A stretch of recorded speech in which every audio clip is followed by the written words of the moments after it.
योगी आदित्यनाथ की सिर्फ एक ये जो एंटी बाहुबली स्टैंड है, ये उनका बुलडोजर वाला राज है, ये माफियाओं के खिलाफ उनका जो प्रहार है, वो सारी सोशल इंजीनियरिंग जो है वहीं धरी की धरी रह जाती है जब योगी आदित्यनाथ का लॉ एंड ऑर्डर सुर्खियों में आता है।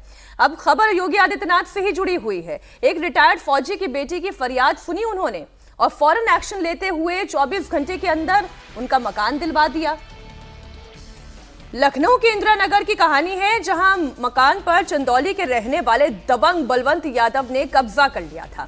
बुधवार को रिटायर्ड मेजर की बेटी अंजना ने सीएम योगी से मिलकर गुहार लगाई थी। वो तस्वीर भी हमने आपको दिखाई थी। वो परेशान थी, कह रही थी कि हमारे मकान पर दबंगों ने कब्जा कर लिया है।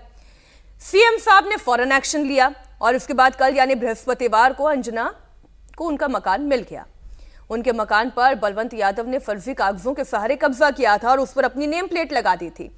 अब आप चाहे कितनी सोशल इंजीनियरिंग करें, आप ब्राह्मणों को अपने साथ कर ले, आप पीडीए को अपने साथ कर ले, आप कोशिश ये कर ले यादव मेरे साथ है ही उसमें और क्या क्या एडिशन कर ले, लेकिन जब जनता थैंक यू योगी जी कह दे तो इससे ज्यादा बड़ा इंपैक्ट जाति से ज्यादा मुझे लगता है कि ये तो जनता का इंपैक्ट है। नहीं, निश्चित रूप से योगी जी की सरकार में कानून व्यवस्था को लेकर के एक माहौल बना है, इसमें कोई दो राय नहीं है।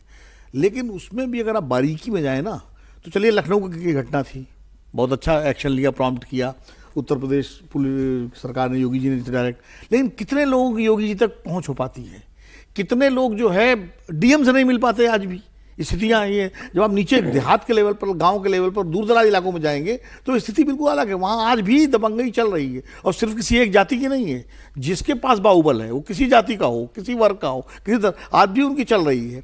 तो सिलेक्टिव कुछ जो इंस्टीट्यूशनल अपराध था, जैसे अतीक अहमद पर कार्रवाई हुई, मुख्तार अंसारी की गैंग में कार्रवाई हुई, इस तरह के तो निश्चित रूप से उस पर कोशिश हुई है। लेकिन उसमें बहुत सारे ऐसे उदाहरण भी हैं कि जहाँ बहुत सारे बाहुबली फ्री घूम रहे हैं। अभी कफ सिरप वाले मामले में एक बाहुबली पूर्व सांसद का नाम आ रहा है, खूब जम करके आ रहा है, उस पर कोई कार्रवाई नहीं हो रही है। तो दोनों तरह के उदाहरण है उत्तर प्रदेश में। ये तो घटना बहुत अच्छी है, इसके लिए योगी जी को बिल्कुल निश्चित रूप से साधुवाद दिया जाना चाहिए, बधाई दी जानी चाहिए। एक एक्सटेंशन में और बता दूं, मकान जो है रिटायर्ड मेजर बिपिन चंद्र भट्ट का है और मेजर का निधन 1994 में हो गया था। मेजर भट्ट के एक बेटे और 2 बेटियां थी। उनके बेटे और एक बेटी का भी निधन हो चुका है और जो सबसे छोटी बेटी है अंजना, उन्हें बीमारी हुई। उनकी तबीयत खराब होने पर अंजना को 2016 में रिहैब सेंटर ले जाया गया। उनकी इस स्थिति का फायदा उठाकर ही चंदौली निवासी बलराम यादव और उनके साथी मनोज कुमार यादव ने फर्जी दस्तावेज तैयार करके मकान पर कब्जा कर लिया था। ये जो तस्वीर हम देख रहे हैं, सोचिए रिहैब से निकली हुई एक महिला है, उसे वापस रिक्लेम अगर अपने घर को कर लिया, बड़ा काम हुआ। मीनाक्षी, यही इनफैक्ट बिल्कुल विनोद जी ने सही कहा, योगी की यूएसपी है।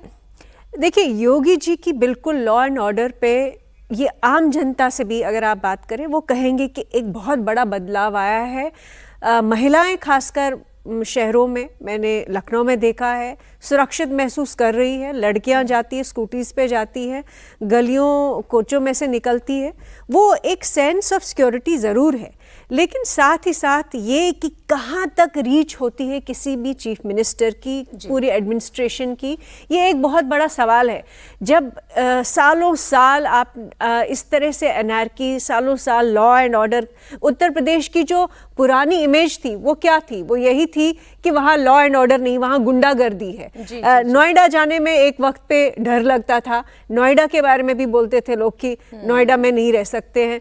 लेकिन बेशक योगी जी ने बहुत कुछ किया हो, लेकिन फिर भी रूम होता है इम्प्रूवमेंट का। जैसे आपने ये केस बताया कि इस महिला के साथ किस समय पे ये हुआ है, क्या हुआ है कि उसकी प्रॉपर्टी कब्जा कर गई, और अब चीफ मिनिस्टर ने खुद एक इनिशिएटिव लिया। लेकिन चीफ मिनिस्टर को इनिशिएटिव लेना पड़ रहा है, ये नीचे से ऊपर नहीं जा रहा है कि छोटे लेवल पे मुझे अगर मैं यूपी की निवासी हूँ तो मेरे लिए जो बेसिक फैसिलिटी है, रोटी कपड़ा मकान, ये ऑटोमेटिकली सारी जो एडमिनिस्ट्रेशन है ऑटोमेटिकली करनी चाहिए। चीफ मिनिस्टर तक पहुँचना, आप कह रही है, हमेशा रहती है। एक एग्जांपल लखनऊ का ही और है, मैं बताऊँ आपको।